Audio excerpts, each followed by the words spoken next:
Assalamualaikum warahmatullahi wabarakatuh. Bagaimana kabarnya anak-anak hebatku kelas 1? Bersama PGRI Kabupaten Tulung Agung, kita berjumpa kembali dalam video pembelajaran Cerdas Tangkas. Kita pelajari materi tema 5, pengalamanku, subtema 3, pengalaman di sekolah, pembelajaran 1. Pada pembelajaran 1, muatan yang pertama adalah PPKN KD 3.3 dan 4.3. Pada eksplorasi, ada bacaan, Tuhan menciptakan manusia dengan ciri yang berbeda-beda. Ciri-ciri ayah berbeda dengan ciri-ciri ibu. Adi dan Kak Rina juga memiliki ciri-ciri yang berbeda. Ayah bermata sipit, sedangkan ibu bermata bundar. Kak Rina bertubuh langsing, Adi bertubuh gemuk. Wajah Kak Rina mirip dengan ayah, Adi mirip dengan ibu. Anak-anak, ciri anggota keluarga yang beragam misalnya, yang pertama, keberagaman ukuran tubuh. Contohnya, tubuh kurus, tubuh gemuk, tubuh pendek, tubuh tinggi, dan sebagainya. Yang kedua, keberagaman warna kulit. Contohnya, kulit putih, kulit hitam, kulit sawo matang, dan sebagainya. Yang ketiga, keberagaman jenis rambut. Contohnya, rambut keriting, rambut lurus, rambut ikal, dan sebagainya. Dan masih ada lagi keberagaman yang lainnya. Pada kegiatan 1, kalian diajak untuk menuliskan ciri-ciri anggota keluarga kalian. Ayo sekarang kalian tuliskan ciri-ciri ayah bagaimana, ciri-ciri ibu, dan ciri-ciri kakak. Selamat mengerjakan. Kita lanjutkan mengerjakan soal-soal yang ada pada Ayo Berlatih. Soal yang pertama, orang yang telah melahirkan kita adalah A. Adik, B. Ibu, C. Bibi. Siapa anak-anak yang melahirkan kita?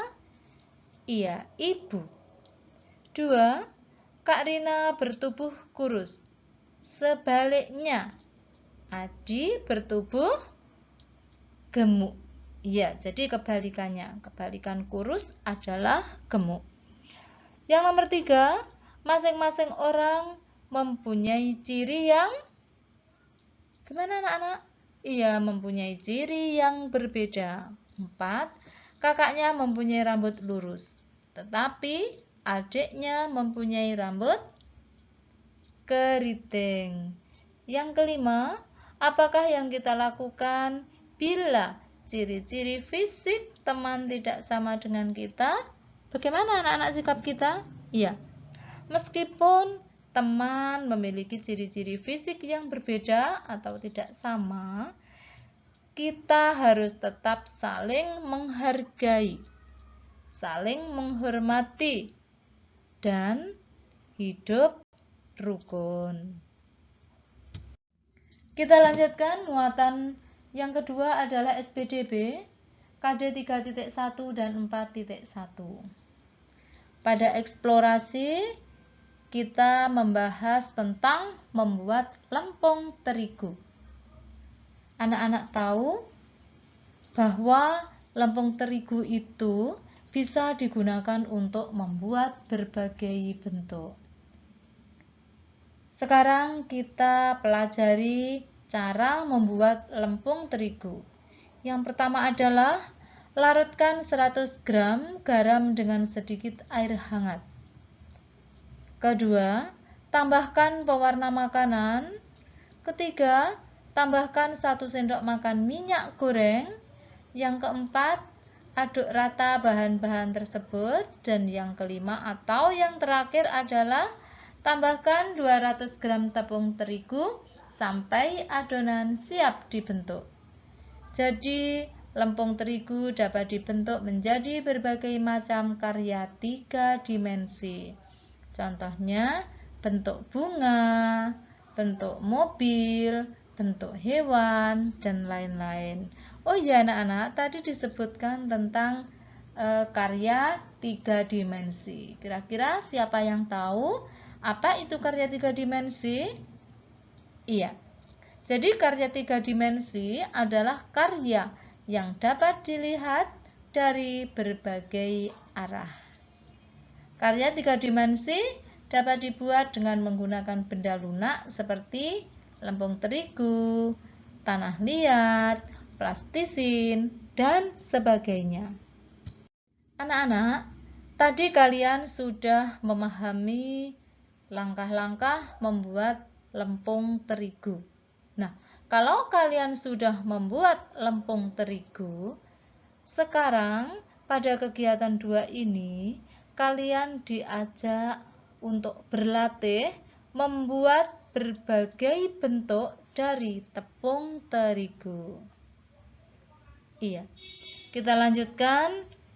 Pada ayo berlatih, mari kita mengerjakan soal-soal berikut ini dengan benar. Soal yang pertama, contoh benda yang bisa digunakan untuk membuat karya 3 dimensi adalah A. Air, B. Udara, C. Tanah liat.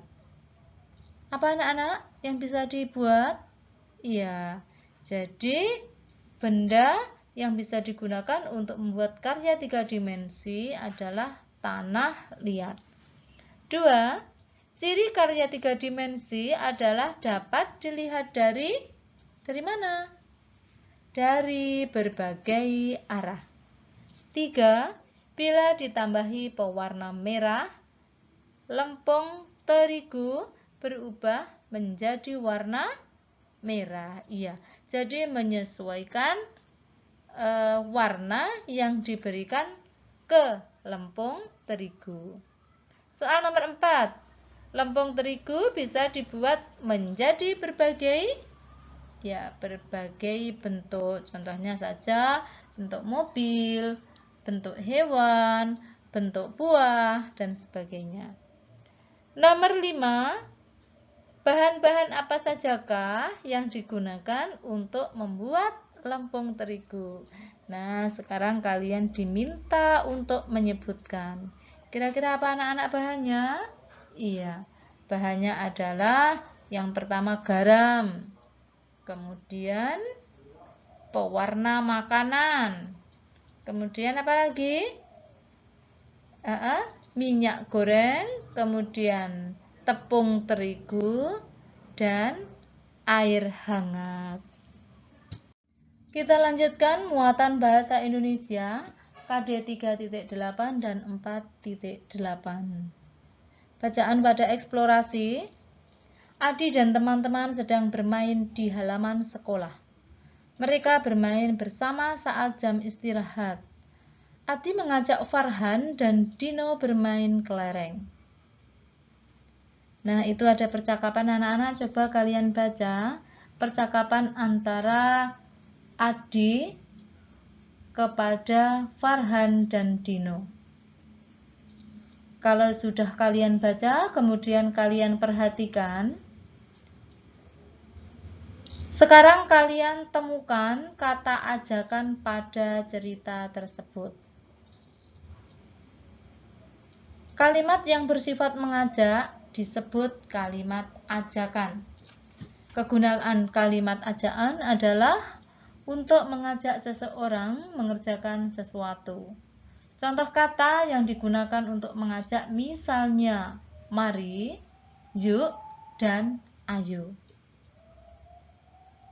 Sekarang kalian lakukan kegiatan 3. Yang pertama adalah menuliskan kalimat ajakan yang terdapat pada teks bacaan tersebut. Kemudian yang kedua, membuat kalimat ajakan sesuai dengan penggunaan kata mari, yuk, dan ayo. Kita lanjutkan anak-anak mengerjakan soal-soal. Soal yang pertama, titik-titik kita pergi ke pasar, Ani, kata ibu. Kata ajakan yang tepat untuk kalimat tersebut adalah A. Mari, B. Tidak, C. Jangan. Kira-kira kata yang tepat apa, anak-anak? Iya, mari. Mari kita pergi ke pasar, Ani, kata ibu. Nomor 2, contoh kalimat ajakan yang tepat untuk mengajak ke perpustakaan adalah ayo membaca buku di perpustakaan. Kita lanjutkan nomor 3. Kita bermain kelereng yuk, ajak Adi. Kata ajakan pada kalimat tersebut adalah yuk. Iya. Sekarang nomor 4. Kalimat ajakan pergi ke lapangan bola adalah mari pergi ke lapangan bola. Soal nomor 5. Kalian diminta untuk menuliskan 2 contoh kalimat ajakan. Kira-kira apa, anak-anak? Iya.